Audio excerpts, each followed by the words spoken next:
itu dilakukan dengan cita-cita dan visi misi yang sama untuk Indonesia. Oh enggak, sama sekali enggak. Saya terima undangannya kok. Hanya kebetulan berhalangan hadir. Begitu juga Ibu Ketua Umum karena pada hari itu berhalangan hadir, jadi belum bisa hadir. Jadi bukannya tidak diundang dan bukannya tidak mau hadir. Realitasnya adalah Mega disingkirkan, oleh karena itu Puan merasa mesti jadi moderator tuh, memoderasi kemarahan Jokowi pada Ibu Mega. Kenapa? Karena Puan berhitung dia masih bisa jadi politisi yang bagus nanti itu. Ini kan cuma soal ketegangan antara Megawati dan Jokowi.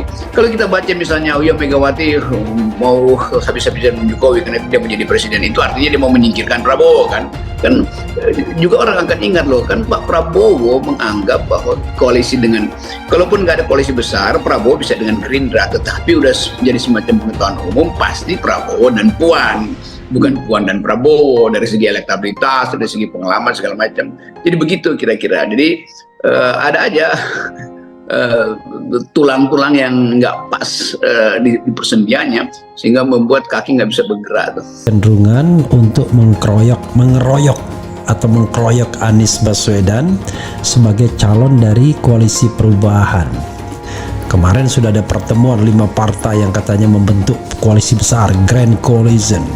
Bukan Grand Coalition, bukan coalition. Coalition itu tabrakan. Terdiri dari Golkar ya, kemudian juga Gerindra, kemudian PKB, kemudian P3 dan PAN, atau PAN dulu baru P3. Kursinya ya banyak-banyak karena Golkar nomor 2, Gerindra nomor 3 kursinya, kemudian PKB nomor 6 ya, dan PAN yang kecil ya 89. Nah, tapi ini sudah jauh lebih besar dibandingkan koalisi Anies Baswedan atau koalisi perubahan yang terdiri hanya 3 partai saja, yaitu Demokrat, Nasdem, dan juga PKS. Ini ada isu ya yang mengaitkan ketidakhadiran Megawati karena kunjungan ke luar negeri, dan konon menurut Puan Maharani, Megawati sudah siap menjadi tuan rumah bagi koalisi besar ini. Artinya memang ada kecenderungan untuk mengkroyok Anies Baswedan.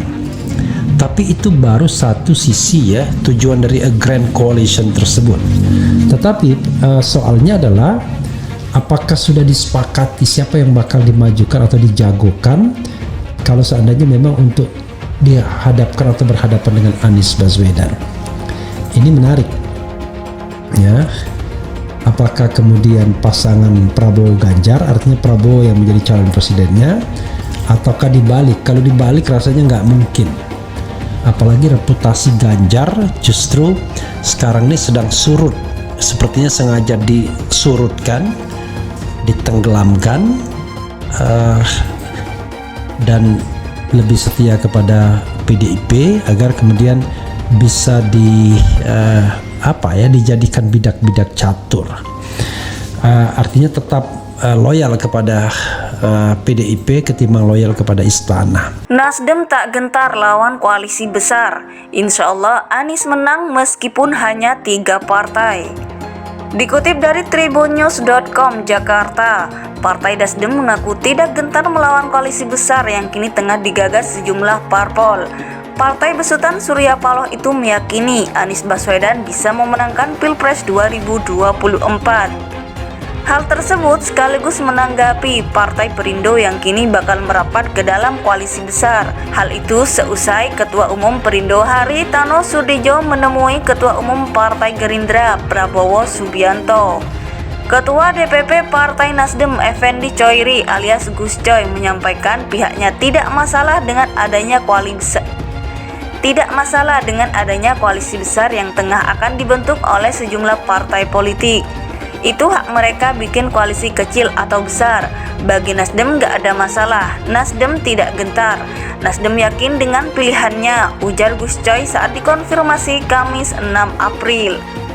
Gus Coy menuturkan bahwa optimistis Nasdem bukan tanpa alasan, sebab Anies Baswedan dinilai merupakan sosok calon presiden yang terbaik untuk perubahan. Sebaliknya, lanjut dia, yang menjadi penentu kemenangan sejatinya bukanlah besar atau kecilnya koalisi dari partai pengusung, akan tetapi dukungan dari masyarakat Indonesia. Pilihan Nasdem Anies Baswedan sebagai capres terbaik untuk perubahan. Yang menentukan kalah atau menang bukan besar atau kecilnya koalisi partai pengusung, tapi kemenangan ditentukan oleh dukungan rakyat yang mayoritas, jelas Gus Coy.